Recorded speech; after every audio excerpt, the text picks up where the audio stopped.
session. I believe that we've had a good time. This is PHIL307 Rationalism, City Campus. And it's yours truly, Dr. Miles. We will just use some few minutes to polish up our confidence in the course that we are ready by exam. Okay, that is all we want to do. I think that last week we always finished with Kant, repetition for repetition for repetition, so that what it is that he's communicating can be clear. Okay, so can you tell me anything you've learned in Kant? Or maybe we start from the beginning all the way to the end. That can be useful to someone as a way of revising. If you want to, you may just unmute and that we are not too many. I don't think it will be noisy. What have we learned in rationalism? Is an elective that you picked. Let's go through some of the things we've done quickly, please. I wish we don't have too lengthy recording, okay? So that I can find it handy and useful quickly. Oh, we haven't learned anything. Gifty, what have we learned in the course? Dr. Miles, please. We've learned about what makes a person rationalist. Very good. So continue. yes, and we learned about Plato and why he's a rationalist, his innate knowledge, and then we learned about Locke. We've done a little bit of Hume and Kant as well. We accepted that Locke is not a rationalist, right? But then we needed his. Yes, please. Okay. Yeah. That's fine. Thank you so much. My gift, do you want to also tell us? John, Oh, John, sorry. John, go ahead. Sorry. Hey, able class rep, Anna. Oh, yes, sir. Don't interrupt our class rep when he's talking. John, John, please go ahead.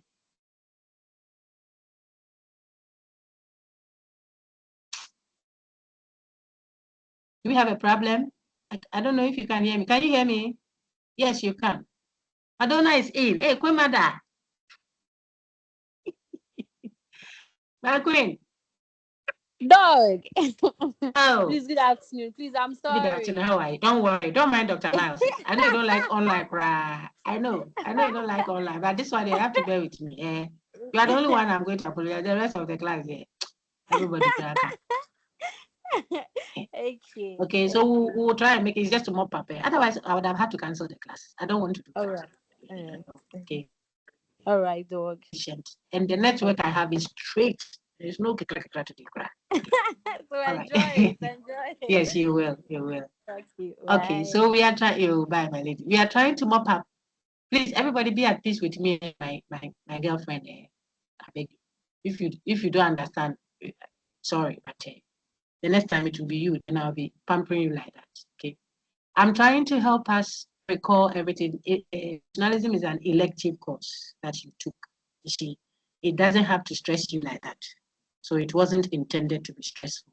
It was meant to be extremely enjoyable and to give you perspectives. Apart from, I think, the Kant paper, which is a bit heavy. That is why we committed some good time to it. I can quickly take you through a quick, brush up of what we have done so far. Okay. And then as we do so, if a question comes up or some confusion of sorts comes into your mind, then prompt, then I can. So in no specific order at all. Maybe I show you your Sakai first, then we can take the slide by slide presentation. So this is your Sakai, please. And let me try and enlarge it. You see that these are the resources, slides and reading materials, and together with a compiled reader. It wasn't too heavy. We see that lectures 1 and 2 discuss the rationalist thesis. Okay. Then lecture 3 did the innate knowledge concept, innate whatever. So when we open it, that's what we see. The various versions of the rationalist thesis in detail. That's where superiority of reason and what have you. It just means the course try to understand what we mean by rationalism, and then what the implications can be. It's just one half of the epistemological enterprise that the course focused on. Okay. So then there's a bit of Locke's response to Plato, and why? Because we're trying to unravel the theory of innate ideas. Then we went further to look at Descartes, who is also rationalist, and he's an epitome, a good example of intuition deduction thesis kind of rationalism. Whilst Plato's rationalism was heavily, I mean, all of them have, especially these two, they have intuition, deduction, innate concept. They all have it because they are rationalists, but their emphasis, so Plato's emphasis is more on the innate. Whilst Plato's emphasis is more on deduction, kind of rationalism. Okay, so we saw this man as that to exemplify intuition, deduction.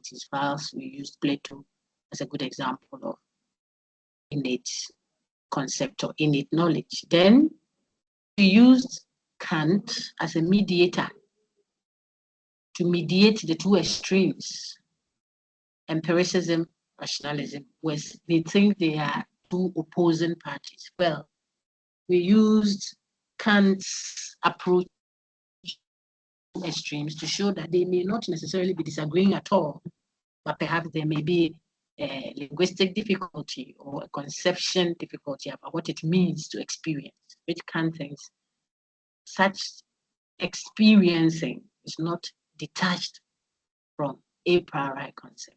So there can be such synthetic a priori.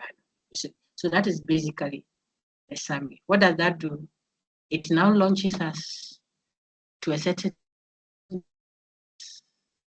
as we embrace possibly empiricism next semester or any other discipline that you take in philosophy. Okay, so now we can take slides one by one and see the details. Unless someone has a question, I would love to. When I say in detail, not to do the whole lecture again, there isn't reason to, but just to do a quick simmering. The stew is well done. We're allowing it to simmer, so we lower the heat a bit and then keep it on. Now down, come on. Then we can use it to boska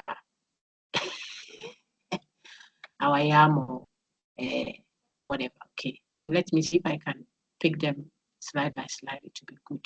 But if not, in any specific order at all, this is topic 6. No, it's too far away. Let's pick one that is closer. Then I will build on it in that order. Please, if you have a question, quickly ask. If you have any question, I want to address it. Yeah, so these are labeled lectures 1 and 2. In fact, normally before this, I like to everyone on knowledge, but I think that would be too far away from you. You are smarter than that, so I don't have to go all the way to level 100 content as a way of reminding you. So we'll build from there. So understanding the rationalist thesis, plural. Don't mind the year. I just had to edit out the year. This is 2025. The task in this presentation was to clearly distinguish a rationalist from an empiricist and to give the various ways of being rationalist. And if you recall our lecture 1, I used the two, should I say famous or two religions in Ghana. I know there can be more, but those that are a bit pronounced, I used Christianity and Islam to show just for easy accessibility to what I'm trying to. I wanted symbolisms to help you, so we used that, and we said, though these are two extremes, within one, we can still have varied ways, for example, of being Muslim or varied ways of being Christian. And so, what is rationalism as one school of thought in epistemology versus empiricism? That is what made us go through to understand. So there are certain tenets that one subscribes to that would make that one person a rationalist. the way there are certain fundamental, essential tenets that makes one say Christian. See that? But aside that, you can have versions of Christianity, versions of rationalism. So these are the tenets we went through. Appealing to reason as the source. It's a generic, very broad way of thinking of rationalism, or as the test for justification, or reason as the methodology, the criterion of determining what knowledge claims in a deductive, intellectual way. All these are very broad ways of saying one is rationalist. Okay. Then we thought of the moderacy. Please, I'm teaching with the slides. When I say I'm mopping up, so I need you to be seeing so that it will help you remember. And you do. Please, when are you doing this exam for 307? They told me that 201 is 18th February. If it doesn't 18. Yes, please. 18th. It's 18. The 18th is which day, please? Is it Monday or Friday or something? I could check, but if you know it offhand, it will help me. 18th. Tuesday. It's a Tuesday. It's Tuesday, Doc, please. Sure. Yes, thank you. PHIL307 and PHIL201. I'll pray for you that day. Tuesdays, yeah. Okay, so we think of the moderacy, to moderate it. There are various ways of being rational. It can be moderate. Think of a liberal Christian versus a fundamentalist. So there's the moderate view and then the extreme view. The moderate view say reason has precedence. Reason sits on top of, what's the other one? Of the empirical. In terms of which one you give attention to first, primacy, precedence, which one comes first? Not that in terms of value necessarily. See that? Because someone who rushes to the police station first is not necessarily the one whose case is right. So I could give reason precedence, and it doesn't mean necessarily that I have said that the senses are subordinate. So that is not necessarily a superiority of reason claim. And I want you to understand that. That's a moderate view. It means I moderate my emphasis on reason as the boss. I try to be humble and calm and liberal about it. But I could also be rationalist in a very extreme way, fundamentalist, the one that says reason is the unique path to knowledge. That is the path, the only path, that is the exceptional pathway to knowledge. We saw that. Okay, then it took us to the 3 ways of being rationalist. At least one of them must be present before you can qualify or call yourself a rationalist. So what is that claim? We said that, look, a rationalist is suggesting that there is at least some knowledge about actual reality, not linguistic, but existential knowledge. There's some such knowledge, at least, that we have. We who, human beings, we have without the mediation of the senses. We didn't get it by the help of the senses. Is it all knowledge? No, it's not every rationalist that says all knowledge comes. In fact, even Plato hasn't said that, if you look at him closely. But what they are saying is there are certain kinds of knowledge, or there is a type of knowledge, a kind, that didn't get to us through the senses. This is what the empiricists disagreed with.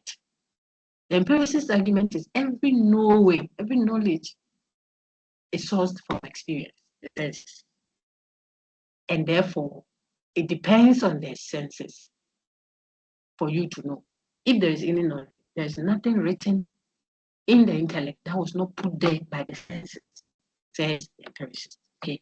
Now, we come back to the rationalist and say, if you say there is some knowledge that got to us, the contribution of the senses, how did it get there? We won't even contend about that knowledge, but how did it get there? That is what is bringing these versions of what? Rationalism. Some say I only intuited it and then make deductions from that.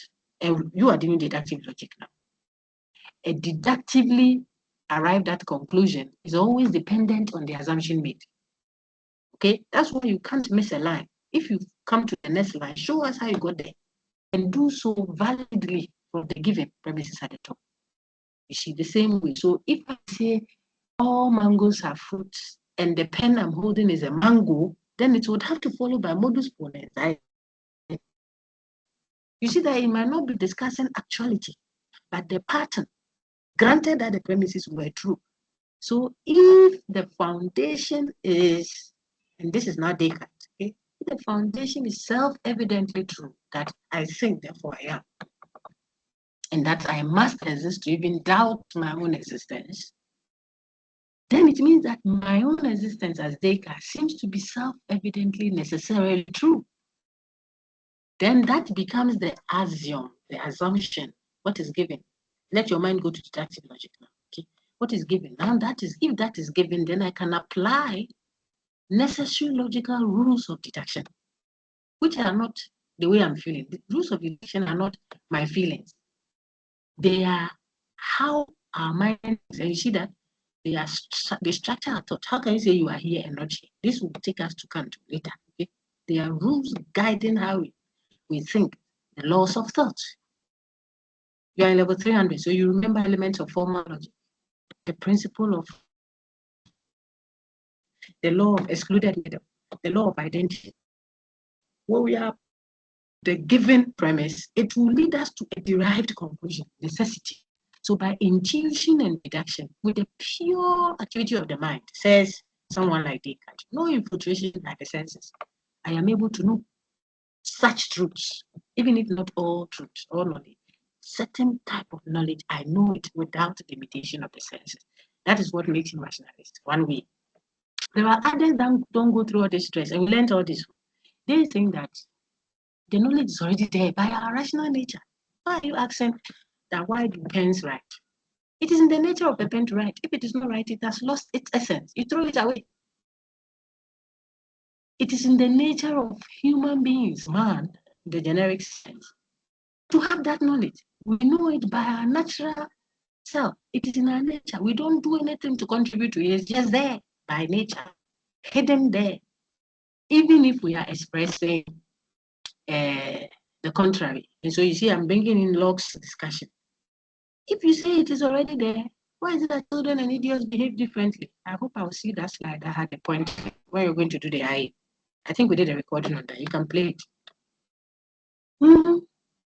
What was the reaction to that objection by Locke? Well, you grown-ups who seem to know everything, not children. You pretend not to know that copying during the exam is bad. Why have you written it on your ties, covered it? When the invigilator is coming, you are covering. Don't you know that is wrong already? The person, nobody in my class does that. Sure. And people they are fine. Or are you there?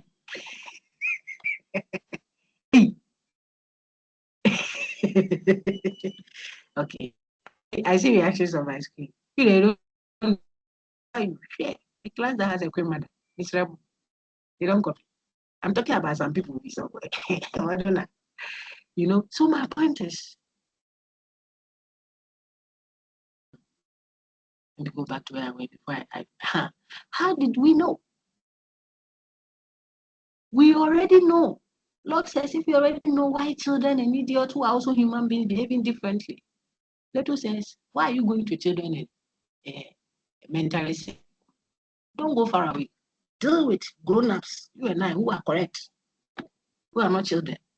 We know, but we do differently from what we know. Either because we don't have the capacity to, like a grown-up, willing himself, because he's unable to do the right thing, even though you know. I know I can't do. I just finished a class. I was referencing that. The bad I don't want to do, that is what I do. Oh, wretched man that I am. I can know and not have the capacity to do. The person, excuse me, you know, someone who is sick, can do everything on himself in the bed there.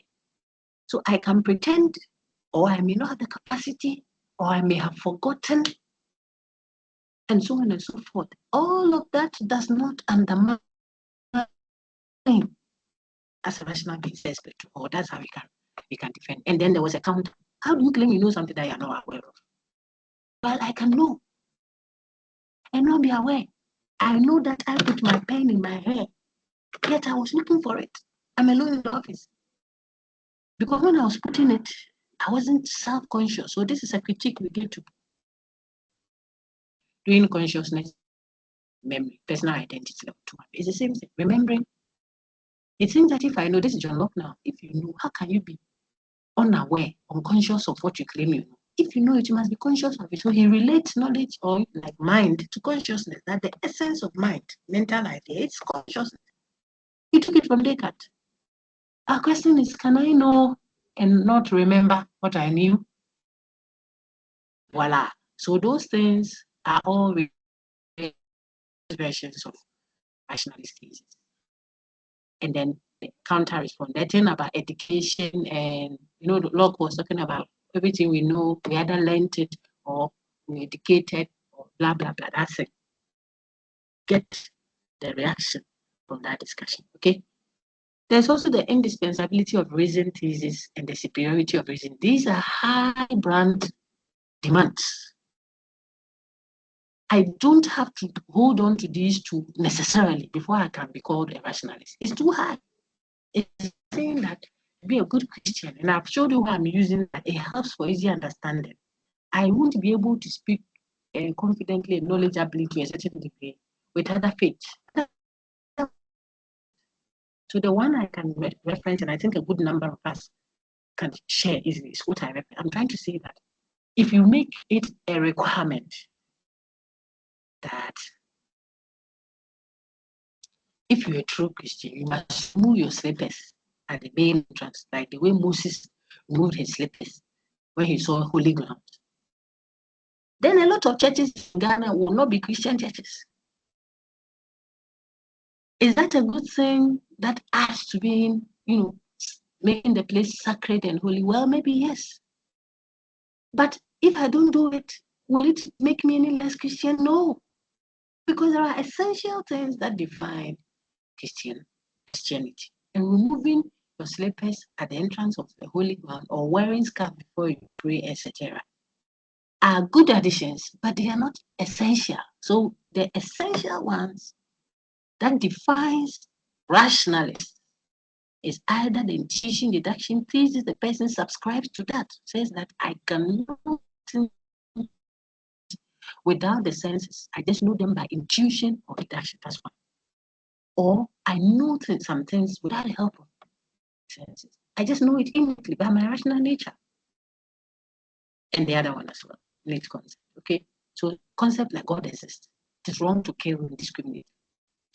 That those examples we keep giving. 2 + 3 = 5. Those are not synthetic. They are not necessarily synthetic. At this stage, you are talking about knowledge that can be acquired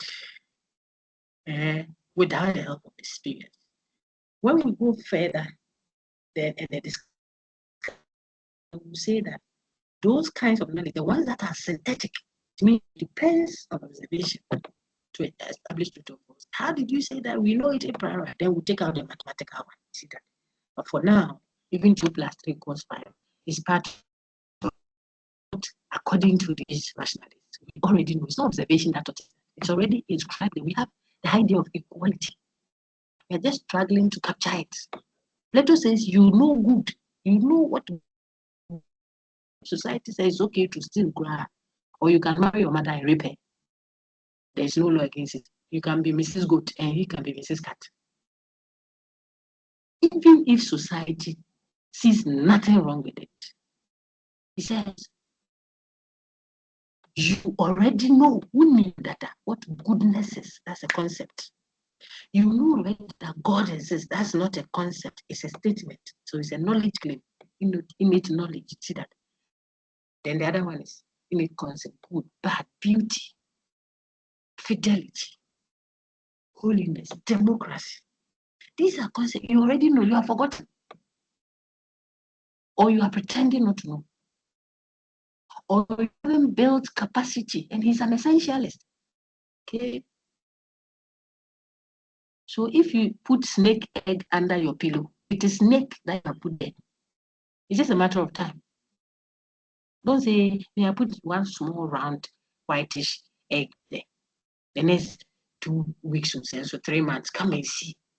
Hey, God has revealed those who are doing me well. Snakes. What you put under your pillow is snakes. So the 1 crate of eggs, you have fried 6. I'm doing poultry farm. You have fried 6 eggs and put into 1 bread for breakfast. You alone. Those are 6 of your chickens you have eaten. Actually, with him, essentially speaking, what is the point I'm making? For Plato, like you know already, you are essentially a being that already knows. You know the thing. It's just an ability, capacity that you are building. And that takes nothing away from what you are, essentially. Rational human being who knows right from wrong. Okay, so resources, variety of reason, what have you. We know this. Those who, the more things you put into the set as known innately, the more extreme your rationalism becomes. If you consider a lot of claims as known without the help of the senses, you see that I told you the rationalism didn't say all knowledge is acquired independently of it. That is not said that the color of hair I'll use next week, I know it innately. No. It is certain pertinent kinds of claims that the rationalist says that one day you didn't know it through the senses. Like God exists. You know, like for every event, there must be an equal and opposite. He said it's not something that is out there. It is something we already know, says the rationalist, not Kant, see, but the rationalist. So the point we make here, if you include so many things into the set of knowledge that is acquired without the help of experience, it will make your rationalism more extreme, more fundamentalist. That's a latte too much, you know, to be too fundamentalist. That's the point here. Okay, that's the situation that I should have explained that. That is a priori, known without the help of experience. These are examples. Please keep looking at. These are examples of claims, of types of knowledge that we had without the mediation of experience. And I want you to highlight it. See that they are categorized: mathematical truths, ethical truth, metaphysical claims. Then you can also pick the particular examples. God exists. We have free will. There is life after death. Every event must have a cause, the principle of causality. These all fall within metaphysical claims of sorts. Then we can also have the mathematical ones or the analytical ones. 2 + 5 = 7. The definitions. The square is a 4-sided figure. I've said this already. The more propositions or statements you put into the set of claims that you know without the help of experience, the more radical your view becomes. It becomes too vandals, forgive me, too vandalized. I say, why are they too kikru? You know, if you do too many such statements into your rationalist assumption, it makes you more radical. If you say that these don't have any iota of doubt, it makes it extremely radical as well. If you say, oh, this one has a high probability of truth, it's softer. But if you say what I have said cannot be false, especially if I got it through my mind or reason, it cannot be false. When you speak that way, it makes your position as a rationalist a very radical one. But you could say that, oh, reason has a higher probability of truth than the sense. It's still rationalist position. You are still prioritizing reason, but you make it softer. It's not radical. Okay, so if I say, oh, the truth that, or the knowledge that reason gives me is beyond reasonable doubt. Reasonable doubt is beyond it. That's softer than saying what reason tells us here is beyond even the slightest doubt. That's so hard a dependence on reason. You're depending too much on reason as if it gives certainty. It has its own problem.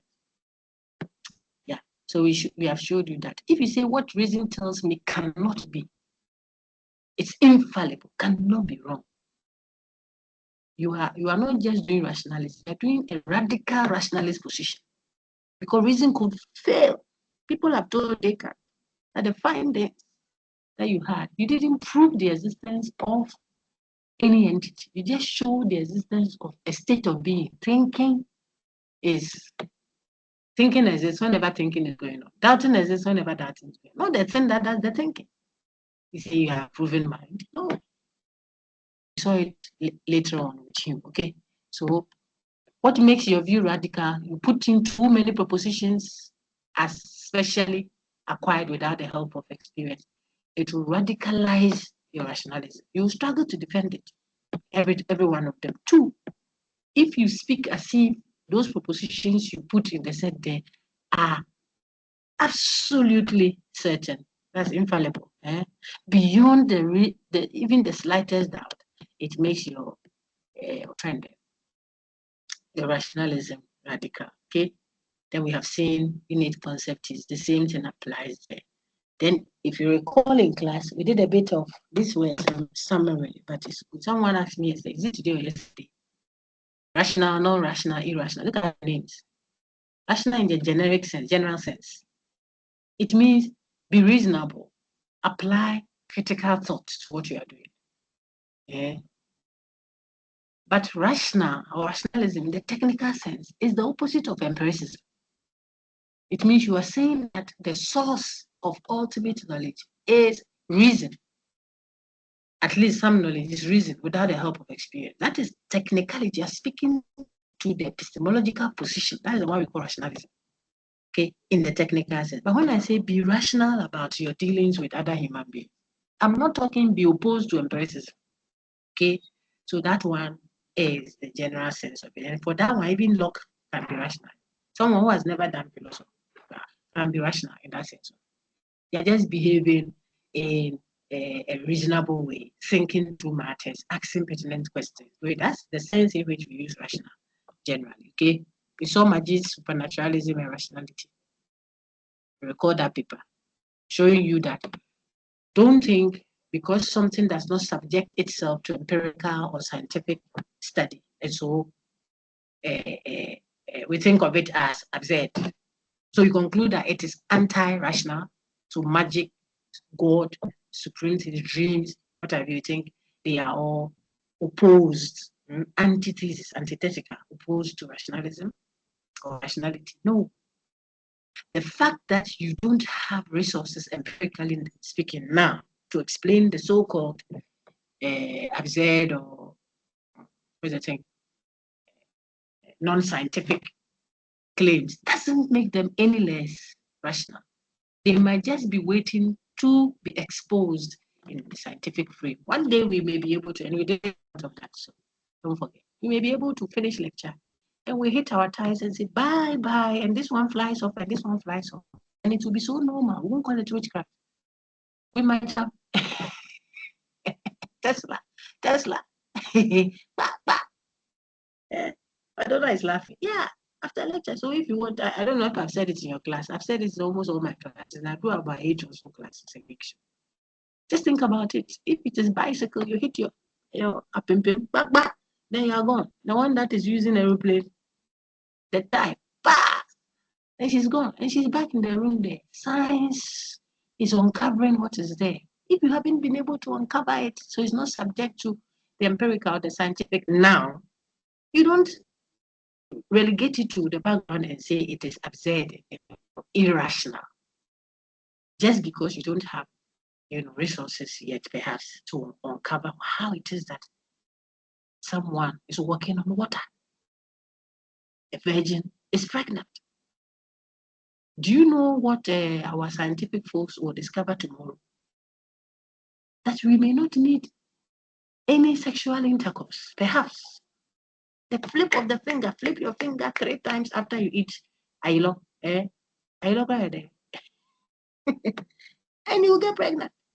Oh, really? Yeah. It was there. We didn't know. Oh, wow. Then we start doing it. No wahala.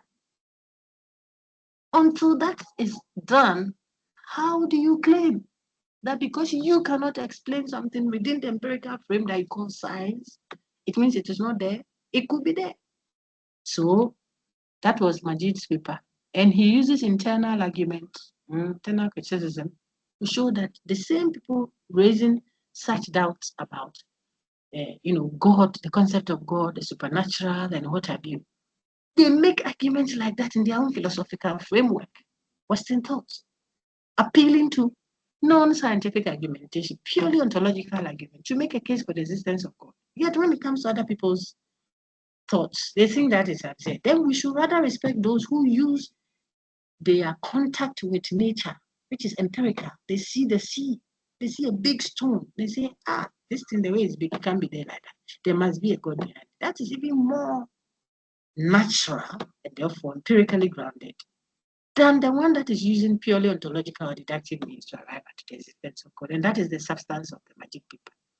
Keenly advocating that you cannot make a religion, or if you like, supernatural. He uses the supernatural to include magic and whatever.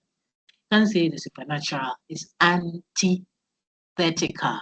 That is antithesis. It's opposed. You can't say really supernatural is opposite to what? Rationality. And rationality here is like scientific. What is within the frame of reasonability, the generic sense of it. See that? You can say that. We saw that these were all reminders, types of skepticism, common sense skepticism, philosophical skepticism, absolute skepticism. It was important to remind you of that because Hume's skepticism that Kant came to react to, if you remember, we are doing a mop-up, was a philosophical one. Descartes' skepticism, the doubting that he embarked upon to arrive at certainty at last in Meditations too, was a philosophical skepticism. Okay, if Berkeley tells you that, okay, don't worry about Berkeley to confuse you. I think you did that in level 100 or 200. When Plato is testy, he will not drink the form of water. That he says the real water is non-physical. So when he's testy, then tell him that go and drink the water in the world of forms. No, it's a philosophical reflection, trying to tease out something. And there's a certain point that is being made, which you must apprise your attention to, not to be petty. And so these folks embarked on a deeper question. But I am in my office now, engaging you, and thankfully, see that your network is better now. My car is outside there, parked under the tree. That is my presumption. I presume so, brothers and sisters in the Lord. I don't see the car. I'm not hearing it. I'm not touching it. No one is reporting to me that it's still there. I just assume. Remember him. We are mopping up with that. I take it that it is there. But is it there as I'm sitting here? When I ask that question, I'm asking a philosophical question. It is a doubt. When you're asking a question, you have doubt. So you are seeking answers. Okay. I am asking a question about the obvious. But when you were coming, the car was there. What if it is not there? But we saw him holding the phone, the tablet. His hand was inside the guy's pocket at the petrol station there. He pulled the phone from the pocket. Yes, but what if? So I have what I'm seeing, but I'm questioning the possibility, and that is what philosophical questions are meant to do. They are not the common sense doubting. Common sense skepticism, everybody does it. When you're going to sit, you hold the chair a bit before you sit down. Why? Want to be, especially if you're a bit heavily built. Could you fall down and roll over? When they give you water, you say, I want very cold water. When they bring it, you hold it and say, okay, yeah, it's okay. Oh, no, it's not cold. I want it very cold. They bring you something to eat. If you're the type you like pepper, you taste it a bit. Oh, please sprinkle a little pepper. It is all expressions of common sense doubting. You need that. You want to cross the road? Why did I didn't cross that? Oh, I know that I'll cross. Nothing will happen. You have to express a certain doubt, and that is what will make you look left, then right, then left again. Even when you are crossing, you still keep looking because some crazy, eccentric Johnny Bravo may ignore your being there and come and destroy life. God forbid that for any one of us. So common sense skepticism is okay.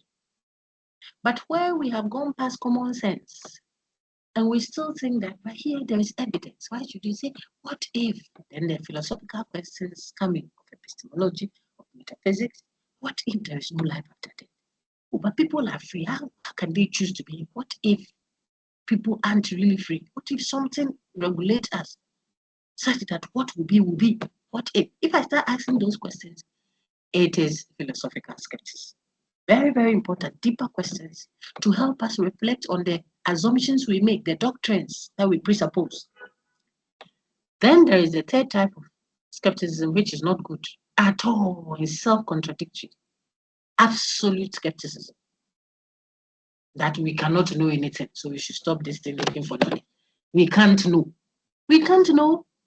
As soon as you finish saying we can't know, you just made a claim of knowledge. You just told us that we know that we can't know. That's what you just did. So you shoot yourself in the foot if you adopt the absolute skeptic view. And so with that kind of reflection, thinking through, we finished our lectures 1 and 2, which I have used to do lectures 6 and 7. When we get there, you see. I want to pause for questions, and I'll mop up the other one. If you have any question, please.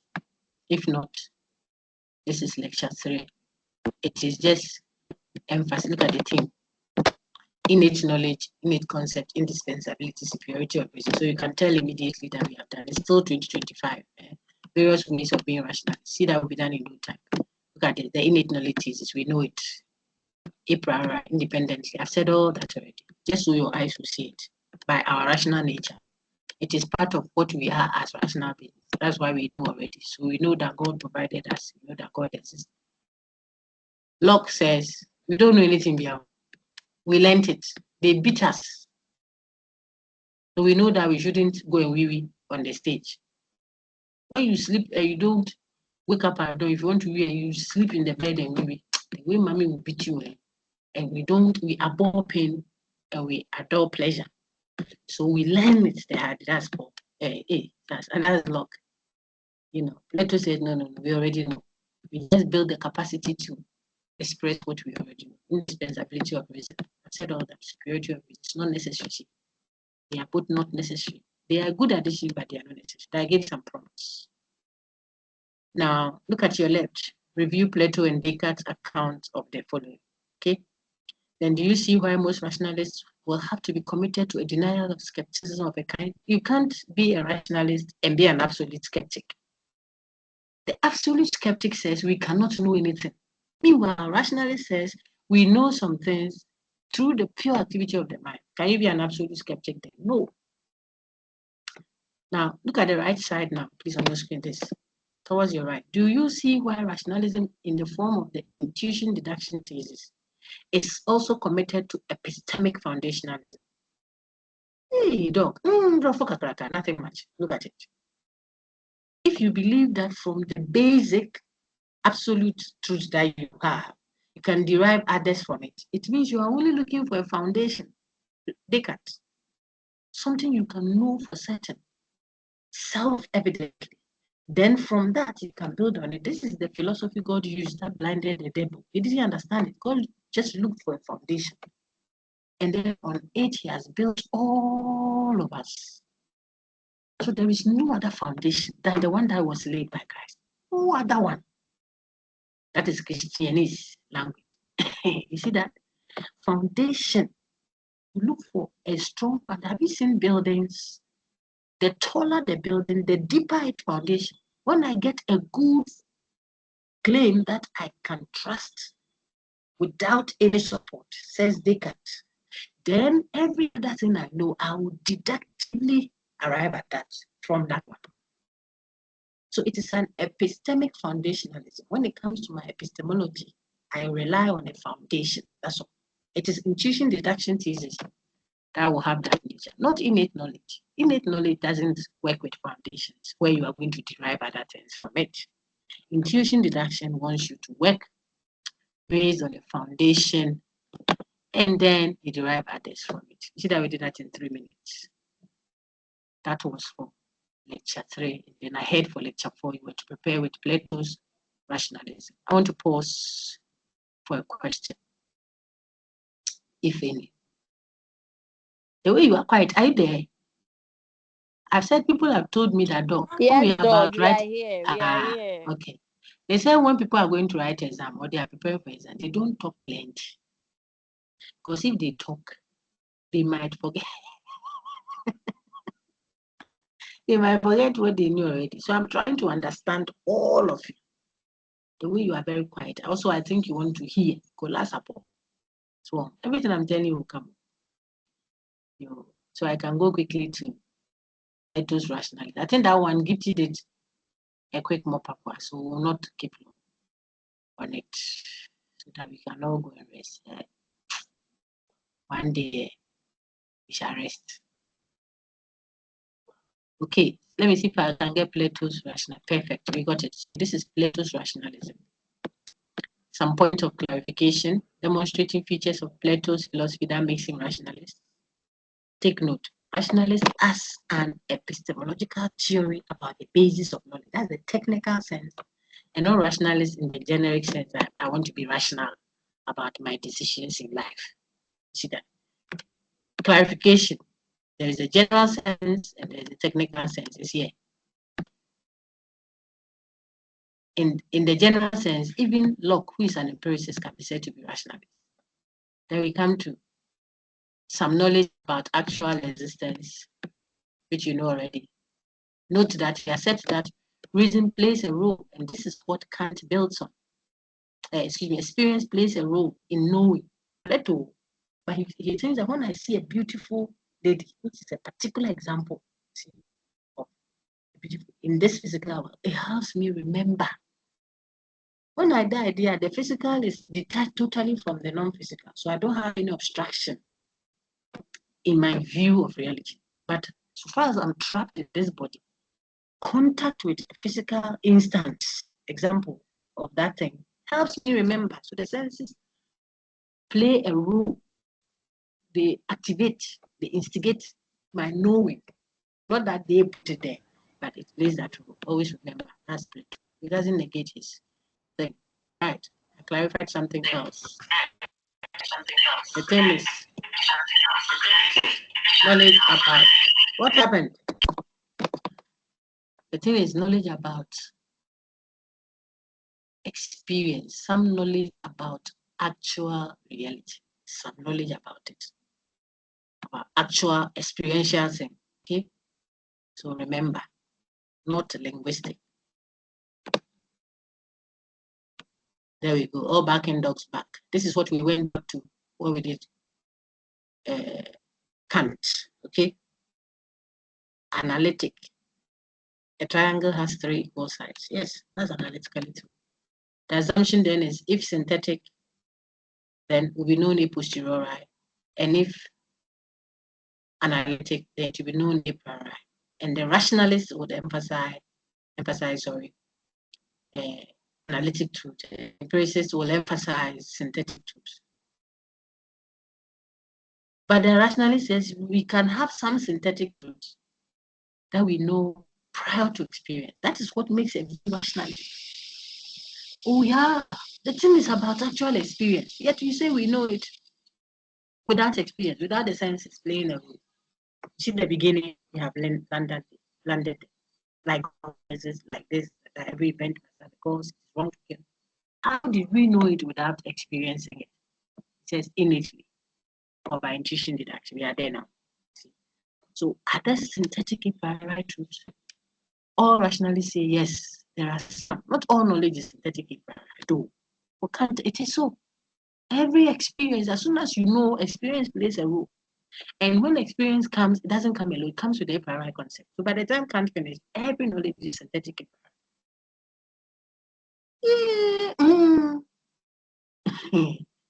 Every knowing begins with experience. What does experience mean? Experience means the senses at work together with a priori categories of the understanding and a priori conditions of experience out there. They are all a priori. I mean, you don't know those things by experience, but they are part of what it means to experience. Then what knowledge can ever come without the help of these a priori concepts? None. Every knowing will begin with experience. And if I'm experiencing, it comes exactly it comes along with what? Those a priori concepts. Then it means every knowledge is synthetic a priori. That's what Kant came to do. That's why things that are not within experience cannot be known. Theoretically. Okay, so we are here. Plato does not claim that blah blah blah. We know what is being. So we take them one. Gifty gave us some. What of being is where knowledge is. That's what makes him rationalist. True philosophers cherish death. Why? Are they crazy? No. A very religious person living in what he saw cherishes death. So you and I are praying, Father, we cancel death. We come against death. Oh, you check your you and I, you check our status level. Because true people of faith are not afraid of death. Check Paul. They say, where you are going, if you go, the people will kill you. Don't go and preach there. He say, what? I'm not afraid of the one who will kill the body. I can't do anything about the spirit. My friend, give me where I'm going. Felix, you heard me. You and I, even small pimples that have found its way near our neck. This is this goiter or something. It's blood of Jesus. I'm included. I say you and I. We have to check our spiritual level. True people that understand the non-physical cherish, they yearn for it. Less of the physical, more of the non-physical. That is Plato. Makes him rational. He believes in innate ideas that are inborn. Put there by who? It means it was there before we took on flesh. There in what capacity? Before you were blood clot in your mother's womb, I knew you. Sounds like Plato. Think about it. Knowledge as recollection. And there were questions to reflect on. There we go. See, analytic, synthetic, a priori, a posteriori, which I know you know very well.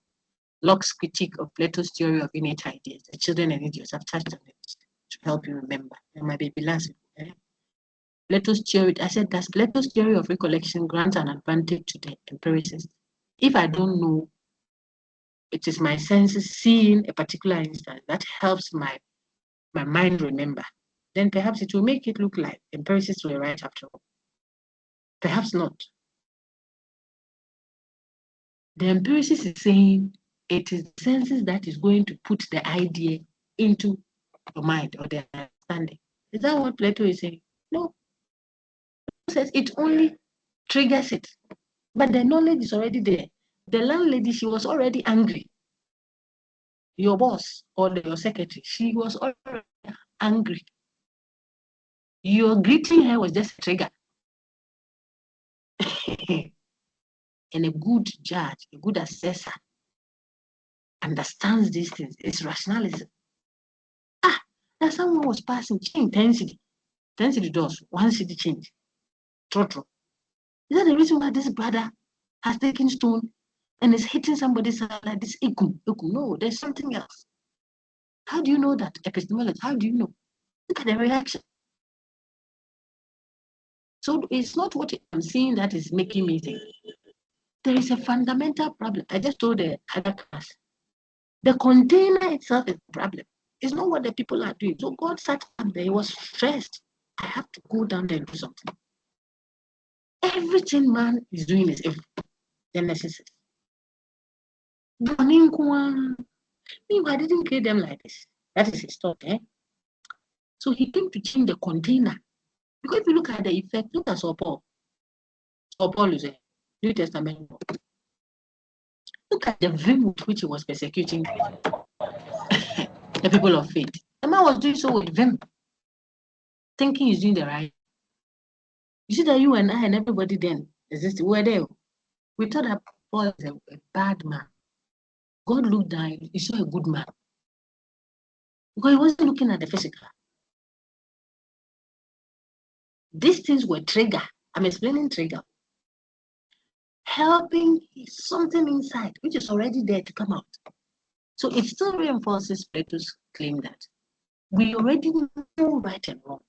These things that are happening are just triggers. It makes us look as if it is the thing that because the senses play a role. So if you go and look at the role they play is just to spark it, but it is not the originator. And if you got that, you see what Kant did finally. I'm done with that slide also. Any question, please? Ahead of lecture 5 was Descartes rationalism. And each of the lectures I used to do them.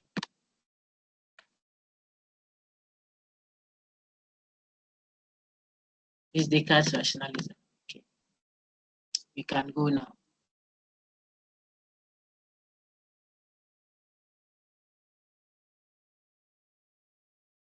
Okay, this one was the one I said I don't think we have to waste time on it because you know it from level 100. See, this slide card I think is 2021. See, question of epistemology. We know it, justified true belief. How do we know the senses, the mind? How do we justify the same thing? What question is Descartes seeking a response to? Certainty. He uses the method of doubt, doubtful information, belief, doubting the sense, showing that the senses give us opinion, the pool, depends. When you're driving and you see a mirage, you know, when you look at where the sea is, you go to the beach, you are standing at the beach and you look at the end of the sea there. It is as if the sky and the sea are joined together. It's called horizon, right? Some of you know it. If you think you can follow that, follow it and see whether you return. As you go, it goes back. It goes further back. So the senses can be very deceptive. Okay, before you know, you have reached the deepest deep. That is what the Tower of Babel people were doing. They want to go. Anyway, see, we went through all that and saw that Descartes finally, using the limitations of the senses argument on your screen, please, and the dream argument, he realized that the senses cannot be trusted. He went further to the evil genius argument. You know all that already. To show that even a priori concept, like a square is a four-sided figure, 2 plus 3 is 2 plus 5 equals 7, etc., can be doubted if it turned out that it is an evil force that is giving me those ideas. They are purely ideas, not senses. I didn't acquire those ideas through the senses, yes. But what if some powerful being is the one deceiving me? If it's possible that I can still doubt that. But then he reaches certainty at last. That I must exist to be deceived that I exist. Even if no one else is deceiving me, and I want to doubt my own existence as Descartes, I have to exist to do the doubting that I exist. Voila, certainty. With that, Descartes uses as his word foundation and then builds on it, derives God's existence from that. I shared a recording with main campus yesterday. When I finish this, I'll share yours as well so that if any excesses. If I am existing, and inside that recording, I spent some time on showing the secularity entailed in Descartes' argument for the existence of God, from which came his argument for the existence of matter. So there were two entities. Listen to it over and over again and add it to what you know. I'm going to tell them since I've studied like this epistemic foundationalism and things I'm dwelling on here. I didn't do much of it in the other one. And it's not a new topic, it's just a tangential discussions that help to enrich your understanding of the main content. You can write better. Okay, so look at Descartes and how he thinks through clear and distinct thoughts, he can arrive at the existence of God. And yet at the same time, he says that he can trust his clear and distinct thoughts because God will sustain and guarantee its efficacy. But it is this clear and distinct thought that is going to prove the existence of God in the first place. But you are appealing to that same God that you are here to prove through clear and distinct thought. We are appealing to him to substantiate and support your clear and distinct. What kind of secularity is that? I'm sure when God is in heaven, he will laugh. So I will say, hey, these people, they want to prove, they are defending me. I am not creation. That's what Kant is saying. I'm creator. You can't work the math and get a solution about me. By the time I get to the end, I'm outside. Because I'm creator. That inefficiency on our part, that struggle to grasp his being and what God stands for and everything that we struggle with, it's a good sign. It is not a weakness. That you see, we can't finish understand. If you try to use human reason to completely decode God, you will be frustrated. Whereas Judas, He thought he had it sorted until God swept him. Jesus' macho behavior that he's going to do was to allow himself to be killed. He was led like a sheep, timid. Hey, is that how this guy is? I thought he's coming to do Moses' show. Where is my water? Hey, somebody online, come and take water for my faith for me. I don't want to get up. Let's continue. John, there's water in my fridge. Someone just come and take it for me. I'm wearing earphones, so I don't want to get up. Yeah. He was so disappointed. Caroline, Judas was disappointed, I'm telling you. So he thought this is coming to do showman. I'm explaining what is on your screen. That is what I'm explaining. To put content to it for you to see. Moses the show. First, the Red Sea became, the water became red blood. You come and see our God and his power demonstration. Jesus to us come. When he gave you this small show. Judas thought Jesus would do show. They had knives. Apostles, knife in their bags, ready to strike, including Peter, cutting ears and all that. He says, hey, come and put the sword back. I can imagine their frustration. You can never finish understanding God. 1 minute, the lion of the tribe of Judah. The next minute, a dove, so feeble. Yours is to walk in obedience. You are creation. You are not creator. So if these folks try to have a certain understanding of God, I'm using God because of Descartes. He tries to deduce a powerful being. It's a good job, all powerful, all knowing, all this. The question he himself asks, and he's a thinker. He said, why should I trust what an imperfect me I'm thinking about? And he says, oh, so far as there's a powerful God. He had arrived at God already. I told you, if I'm imperfect, then there must be perfect. Otherwise, imperfect doesn't make sense. Imperfect is a negation of perfect. So if I'm imperfect, what is imperfect? I can be deceived. I can doubt. I don't know all things. That is why I'm struggling like this. All the process. Then that is a sign that there is an opposite of me. One that knows all things. That one that is good, all good. That is one that is all powerful. One that cannot be deceived, etc. So he arrives at the existence of God. And so this God, who is the embodiment of all these essentials, the epitome of which is to exist. It can't be everything and not exist. He must exist. This God then can sustain what he's thinking about. See the secularity. I have thought clearly to arrive at the existence of God. When I was thinking clearly, who was sustaining my thoughts? You see that? Because God, I had to think clearly and distinctly before I will arrive at the existence of God. I'm now questioning myself, why should I trust what I think about clearly and distinctly? Then my answer is, oh, God will sustain. Before God came, I was thinking clearly and distinctly. God came in my thinking. That's what I mean, not his being. Share. I have only one Father, God Almighty. He loves me, Basa. So this is not about you are speaking. I'm trying to show you what the challenge is. There's secularity. And if you want to help people in epistemology, not people who share faith with you, or people who are religious, let's say that they all believe that there's God somewhere. Maybe how they believe in is different. One is Muslim, one is this one. But when you get people who don't even think there is any entity, how would you level 400, 417, you see? You don't think that you go and say, you see, the Bible says, I don't know why, let me tease you people a little bit. When people are presented, yeah. Why is it pepper like a shishi? Mako shishi and something. Pepper is burning the mouth or something. Going deeper. Spiritus. Spiritus. You at it. Me, I won't say anything. Spiritus. Maybe I do something to something. But hey, good.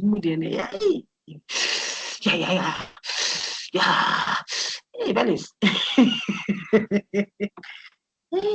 The Bible says the person doesn't believe the Bible. See, the Bible says, how will they be convicted? Huh? Thank you, Granty. How How will they be convicted? You think about what I'm telling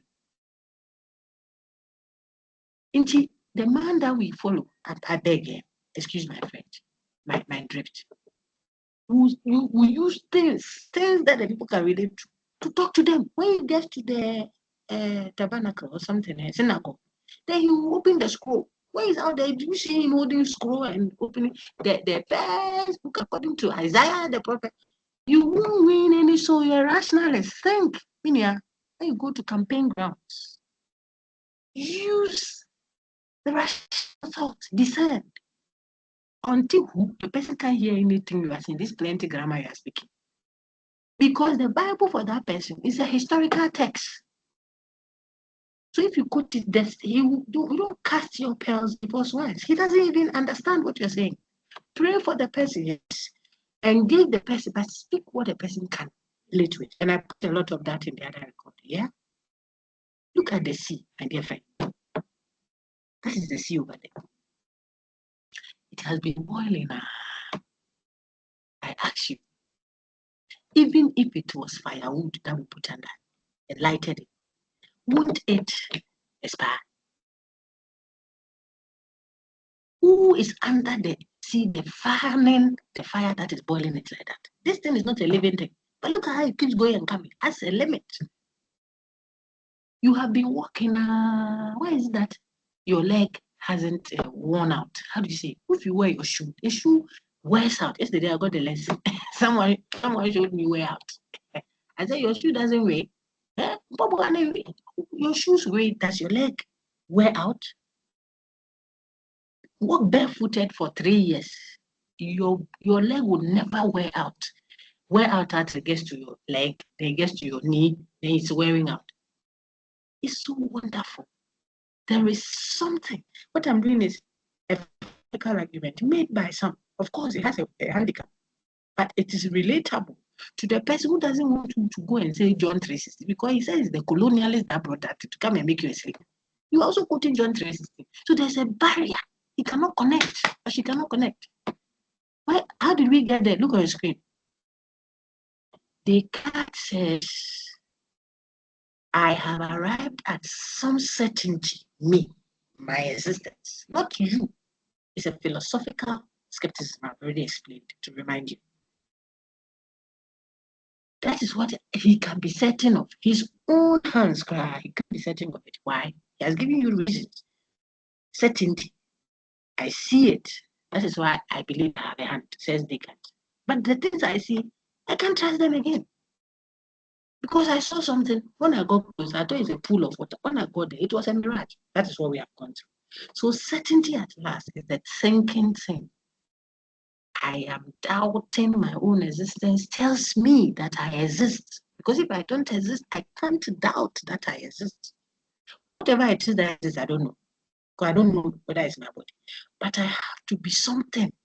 This is how he ends his meditations 1 and 2. And then I showed you I lived into his meditations 3, 4, 5, and 6. By meditation 6, he was proving God and matter from the existence of God, which I gave a sketchy presentation of and showed you the secularity in it. He made an ontological argument that God must be for my imperfection to make sense. If God isn't the ontology being, if God is not there, how am I imperfect? Imperfect is a negation of perfection. There must be perfect for imperfection to make sense. Simple. It's logic. He's a mathematician. Geometry, intuition, and then from that, deducing. That's what makes him rationalist. Okay. Now, if God is there, then he can sustain and guarantee because he's not evil. He won't be evil. If he's evil, he cannot be the cause of good. That is how Descartes argues. So then he has to be all good. So we are singing at church, immortal, invisible. You know that? Oh God only wise. Now, to Sahara, Descartes, all benevolent.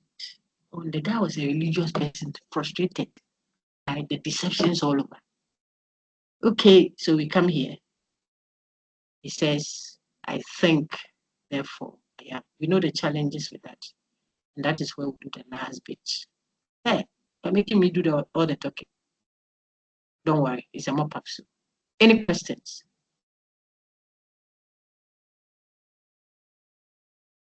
Where's the offering bowl? Put the offering bowl down. I've been preaching. Yone, is she okay? I'm very okay. It's my father's well there. Never intimidated John. Tell them to put the office at this side and that side. We are money soon. Money soon. Hey. You are very come. Okay, so I'm projecting the the last one. And if we did each in 2 weeks, you'll see the point. The problem of certainty. Okay. The idea of certainty is not a simple one. Immanuel Kant. We saw this from the text we read in class. How certain are you of the following? Certainty, building on Descartes. Note, the course rationalism. We have done dilly-dally, we got to Descartes. We saw a bit of, we could have done plays, but I want to see Kant. What is Kant's observation? He thinks, look, the empiricists have had issue with rationalists over some of the claims they are making and how unjustified they are. In other words, how indefensible they are. Even Locke thinks that some of them can be used as a tool to dominate others. If I say I have climbed out of the cave and I have a better view of beauty than you, I will use that to make you my subordinate. You don't have IQ. You don't even know democracy. Sit down, let us teach you democracy. He says, bring the thing you say you have seen, put it in an objective space. Let us all engage it. That is Locke. Okay. Hume tells us which causality, which necessity, which substance underlying what. Everything, something cause something. Look, my friend, what we know is that right now it is raining and people are getting wet. What we know is that we have seeds. We are put in the soil, it's working. We can't put any necessity to it. Let's deal with the phenomena. So it led to what? Skepticism, philosophical one. We've seen it. Kant says, but I seem to be certain of these things that Hume is reducing to contingency. He thinks they are contingent. It can be this, it can be that. No. I see some necessity, even with so-called matters of fact, synthetic truth. Like, for everything that happens, there must have been something that caused it. Causality seems to be necessarily the case. Did I say it right? Things don't just happen. Yeah. Things bring about things. That is the principle. That is, it seems to be necessarily the case. Why is it in the learning? This evening that is almost 4:30. Why? You don't have a TV or flat screen enjoyment and sitting down pretending to be learning. The lecturer is pretending to be teaching. Because it is causally connected. That's Felix, I'm testing, I can't drink water. He said, yeah. Hume says, there's no necessity. Kant says, who told you? There is. What Hume's problem? Now I'm summarizing it. Hume has looked for this necessity between one event and the other. Empirically, he can't find it. The same sister that put soil in the soil. I'm speaking figuratively now because I'm shy. Yesterday, Tim, she and the husband. No child, no pregnancy. The other one today. That time of the month, the so-called fertile time. You think every pregnancy that was, every whatever intimacy at that time of the month that we claim the person is fertile is what gives children. Now we have billions of human beings on earth. So Hume says, I don't find such necessity through empirical means. When I use the empirical channel I have, it doesn't show me any necessity or substance. The substance underlying in it. It's just assumptions people have made. And I'm a strict empiricist.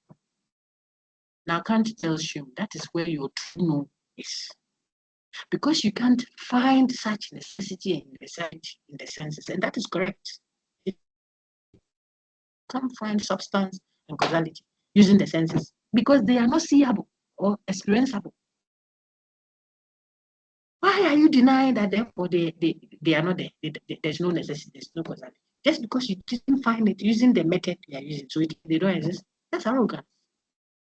If God exists, he should appear and let us see. He should appear right now, let us see him, and we will know that he exists.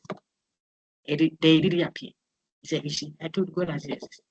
That's arrogance. You creation.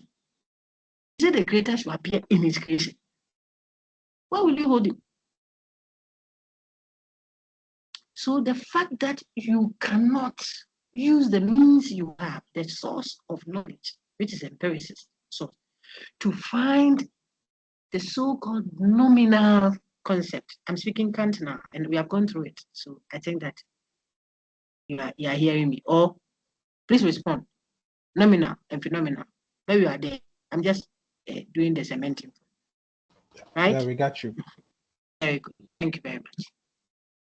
The fact that you can use your small mind, your small channel of what? Knowledge, to grasp a concept that is beyond your limited experience-defined self. We are experiential beings. That is how we know, says Kant. So if you are using that channel, it cannot help you grab things that are within the nominal. Then you claim that it is not there. Well, I've gone through all my research. I've done a lot of research. I didn't find any so and so person that is a thief. Therefore, I don't think there is any so and so person that is a thief. You didn't find it, so which means it's not there. You are too known, Papa. This is the point Kant is making. The thing is there. You can't find it because it means you are using. Doesn't mean it's not there. So we deal with Hume that way. That is his skepticism. He's skeptical about the thing being there. God does not exist. Why? Why if he exists? Why is it that he should come and report himself to you? Go. Me and you. Now it's a snip of the finger. You see existence. Tell anyone that has a posture that, look, it is not even religion. Your rationality, your rational self should tell you how yesterday the food you ate at 46, you don't remember, just yesterday. Your creation, admit your inadequacy, you're limited. So Kant's paper was what? The critique of pure reason first. Then he emphasizes the critique of what? Practical reason, the limit of human reason and human ability. That's what he was doing. Now, people think Kant is so anti-religious. Maybe they present themselves that way, or they try to do that to cut themselves off dogma. Read what he's writing very well. The same with Russell. And do a proper exegesis, reflection of it. You see why Paul and Peter were having issues. Because one is tradition, the other one is grace. Grace. A passion to bring the people. God saw that. I was telling you in Paul. You were seeing a criminal. He was a zealot. He had zeal. So it just had to be channeled well. The boy can play football. The boy knows he's always defending people. You say, look at him. This one, he will not come to anything. You don't know how to put that resource at its place. Put him somewhere. He's a great military person. He would defend our borders like something. You want to tame him and make him a teacher. I'm a teacher, proudly one. It's not everybody that is like that. Some, they would never agree when you're discussing with them, that because he's a lawyer. That's what God has made him. If you would cut off all those things from him, he will be defenseless. He's going to be something. That is why he comes with that package. Queen Mother, that's why I call you Queen Mother. Do you know why I didn't want to talk in class then? The personality. Elegant. So she won't come and then people will be about sharing. No, it's personality. You have to know. Then help the person, shape the person. Everybody can be something. God saw a zealot, a heart, vim. He said, this one, I will use him, Basa. Even marriage, he didn't marry her. Go and check. The same person. So when he comes and he says, look, we have to go to this branch and go here. The people need help here. And the Peter and this people, they are doing tradition. Look, sit down. You just keep yesterday. We'll do first service today. The second service, I'll be the MC. You'll be the moderator. He said, why are you sitting here playing like this? There are souls out there. Let's go to Macedonia. You have to go to Thessalonica. You have to go. Peter, Paul didn't have time. Zeal. That's what God saw. The people, other people, he has gone back fishing. Businessman. The job ministry, mother-in-law and friends. There's work to do. You see the difference? So, I am certain, look on your screen, of some things that Hume has called matters of fact. They are necessary, they are not contingent, they are not probabilities, they are not once in a while. Everything that happens must have a cause. So causality, the principle of causality is necessarily true, it's a necessary truth. That means it has a priori certainty, even though it is synthetic in nature. Hume has thrown such a thing away because he can't find it in a sense. And others. So you look for the other 10 a priori categories of the understanding, find them. Okay, and add it to what Kant says are the a priori conditions of experience out there. The thing is out there. So when I'm experiencing, the thing is already located in space and in time. Before I can even see it, I don't see space and time. But when I'm experiencing, experience is occurring in space and in time. Why am I going to look for space and time using the experience when the experience itself can only occur with the help of space and time? So I won't find it because it's not findable. In trying to find, I use the very term. This is what Kant's argument is. Okay. And what about Locke? What was Kant's issue with John Locke? Who came before him? Say Locke too. You there, the thing that we can't find using the senses. You empiricists, you say you can find causality and substance in the senses. Magic. Azar. Then not just find it there. You apply it beyond experience. You are looking for the thing in experience. Yet you are applying it to prove things beyond experience. Causality. God caused the world. Now, when we ask you what caused the causer of the world, you say God caused the world. You have made an empirical defense. You don't want to be rationalist. You're using empirical sources to make a case for the existence of God, who is not an empirical concept. Now you see that the same principle will come and ask you, then what caused God? Who is the father of God? You are hot. Because you are forcing the thing to fit into a container that it doesn't belong.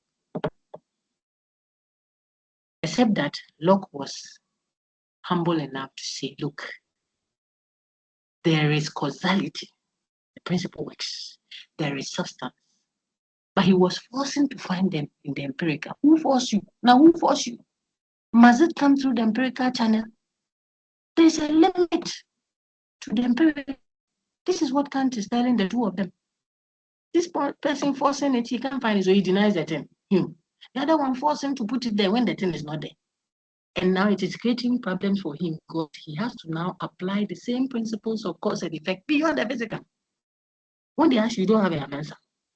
So what is Kant's view? This is analytic on your screen. We saw analytic, we know it. We saw synthetic, we know. I've done it with the level 200 moments ago. Okay, what is Kant's argument? Kant says we should understand that when we say experience, it includes a priori concept. When I'm experiencing, a priori means independent of experience. So I use concepts, ideas that are not part of the information that experience gives me. When I'm experiencing, I depend on those assumptions, a priori ideas, before I can even experience at all. So experience incorporates or includes concepts that are not given to us by experience itself. When I say I'm experiencing, I'm using them. That means it's a synthesis of the two. And before I know, it will start with what? Experience. But what we mean by experience is seeing, hearing, touching, tasting, smelling. Yes, but also with it is what? The assumptions. So I am seeing with my eye, but I'm wearing a blue colored shade. Then it means what I'm seeing with my eyes will come in shades of blue. Because my mind is structured in blue. That is what the shades are meant to symbolize. There's a faculty arrangement. That is how my mind, my understanding operates. I operate in space and time. When I enter here, someone is going to ask, what happened? Who did that? I'm always looking for the cause of something. It's not me. It's just how I'm framed to think in this limited world. Okay? So one of the ways my mind thinks is in terms of causality. of substance. What is the underlying, entity responsible for this?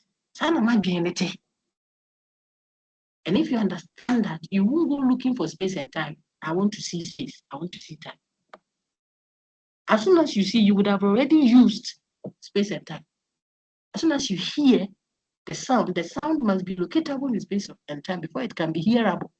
So the ear that is hearing is not now going to hear space and hear time. It can't see it, because seeing entails using space and time, using the Abrahamic categories of the understanding. Kant says that is why when it comes to things that are not within experience, like God, the concept of God, like life after death, I think like free will, etc., the things that are outside, what the logical possibilities are thrown out and considered as what? Gibberish, because they are not relations of ideas or matters of fact.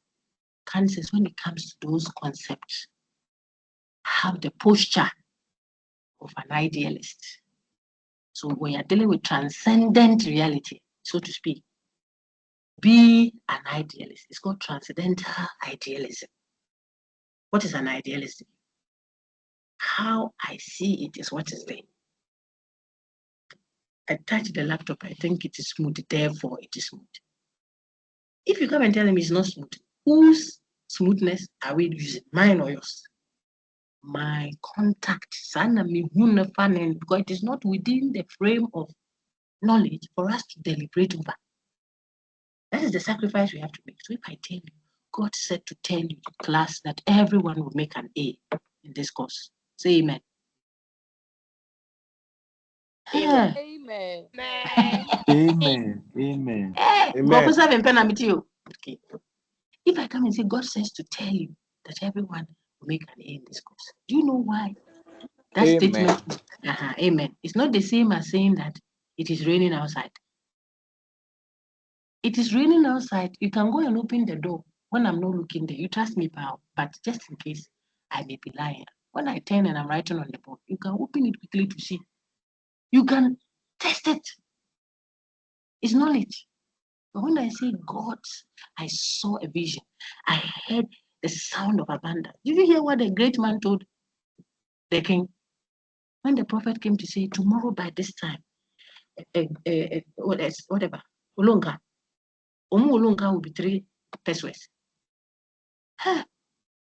When people are hungry, and some are even killing their children and eating. One woman said, bring your son, let's kill him first. And can eat it for 1 week. Next week, I also bring one. The woman is wise, but I would have found her and made friends with her. After I chop it, the other was 3 weeks, they are finished eating the thigh, the nose, the head, the whatever. Now bring your own. He said, me, I don't have son. Yeah, I've never even given birth before. Ooh, that is how bad it was. Hunger. Vita.